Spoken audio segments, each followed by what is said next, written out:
Le printemps au jardin est une période où les plantations refont surface, les floraisons sont très abondantes, mais bien souvent après, les floraisons se poursuivent et se terminent et on se retrouve avec des parterres sans fleurs. Mais donc il va falloir commencer à préparer les floraisons de la saison estivale. Donc qu'est-ce qu'on va préparer? C'est ce que nous allons voir maintenant.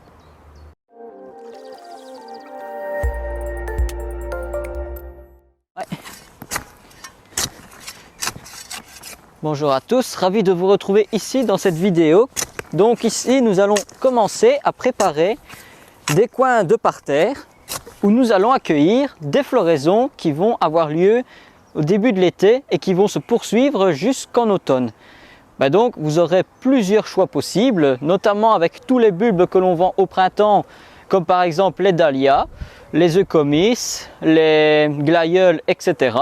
Et tous ces bulbes se plantent au printemps pour pouvoir fleurir en été et en automne. Donc ici nous commençons par préparer le trou de plantation.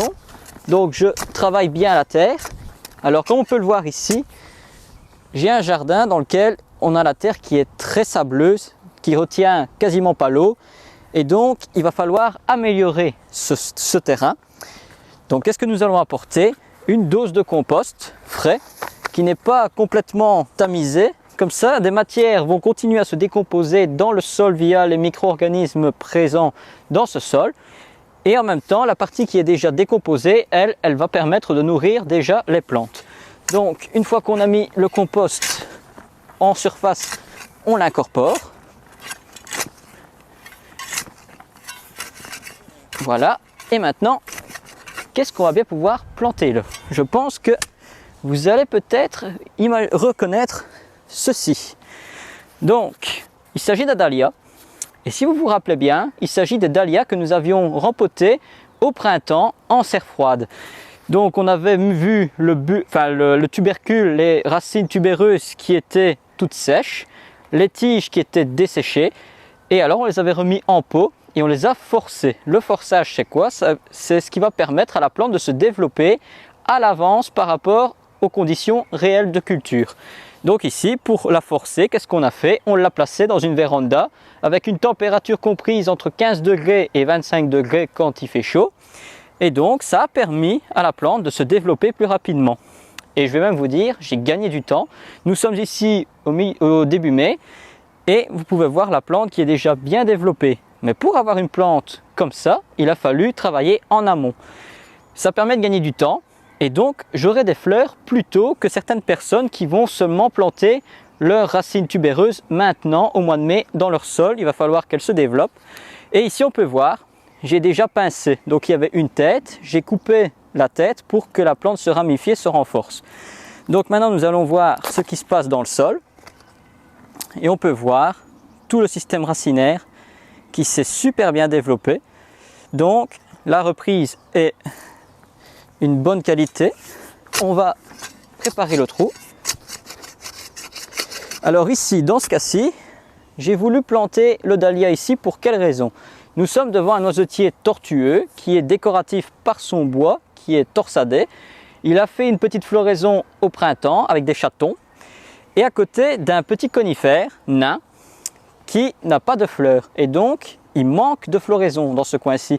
La seule chose qui fleurit, c'est le berbéris qui se trouve juste à côté de moi. Lui, il fleurit au printemps. Mais comme après, il n'y a plus de floraison dans ce coin-ci, cette plante-ci va intervenir. Donc, on la place, on recouvre. Voilà. N'hésitez pas aussi à les planter légèrement plus profond. Vous pouvez vous permettre d'enfoncer une partie des tiges extérieures dans le sol pour avoir un enracinement plus profond. Donc celle-ci, on va la planter ailleurs. La dernière chose que nous allons faire ici, avant de poursuivre, c'est l'arrosage. Parce que comme le sol est déjà bien sec, il faut arroser. Donc on n'hésite pas à mettre une bonne dose d'eau. On peut voir que c'est tellement sableux que l'eau s'évacue sur les côtés.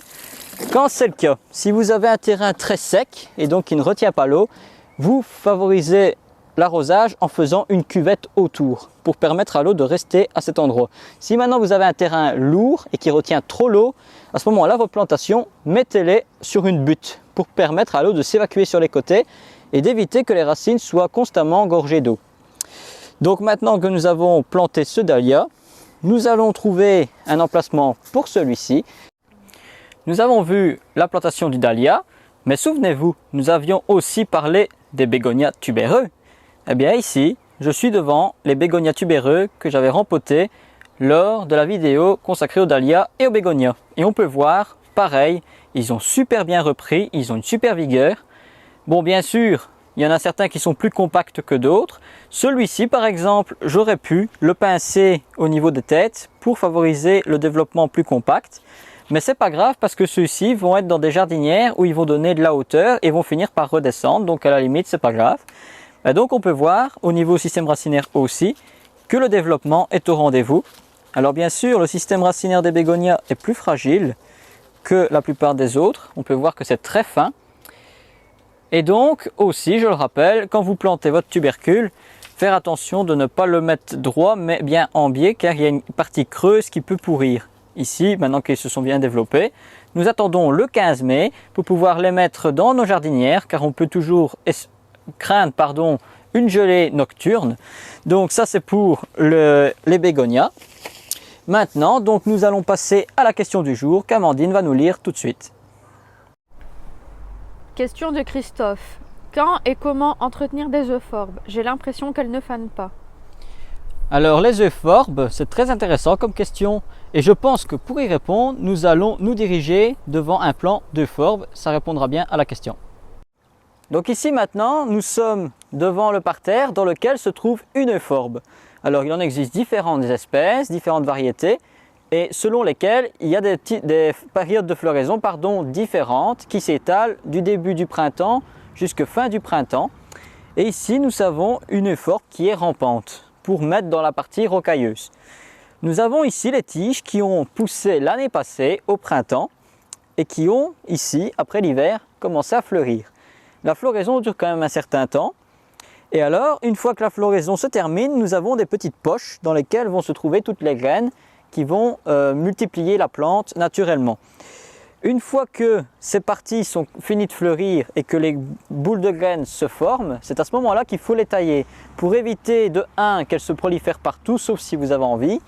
Dans mon cas, ça ne m'intéresse pas, donc je vais couper les tiges à la base. Et je vais favoriser les pousses qui sont ici au cœur, qui n'ont pas de fleurs et qui vont fleurir l'année suivante, donc au printemps 2023. Donc c'est tout simple, à chaque fois on repère une tige à fleurs, on prend notre sécateur et on vient couper à la base. Attention, on peut voir ici, ça sointe, il s'agit du latex. Le latex peut être très urticant et très collant, donc il faut faire attention. Le mieux c'est de porter des gants lors de cette opération, ou en tout cas de faire très attention.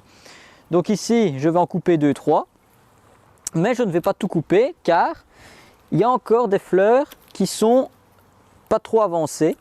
Et ça ne m'intéresse pas encore de couper maintenant. Donc une fois que vous voyez que les fleurs sont complètement finies et que ça commence à sécher, à ce moment-là vous pouvez couper à ras les tiges qui ont porté. Et ainsi vous favorisez la pousse de l'année prochaine. Et voilà, donc j'espère que ça répond à la question. Si vous en avez d'autres, n'hésitez pas à nous les poser, peut-être qu'elles feront l'objet d'une réponse question aux vidéos. Et j'espère vous revoir très bientôt. Et n'oubliez pas, le jardinage n'est pas une corvée, mais un retour aux sources.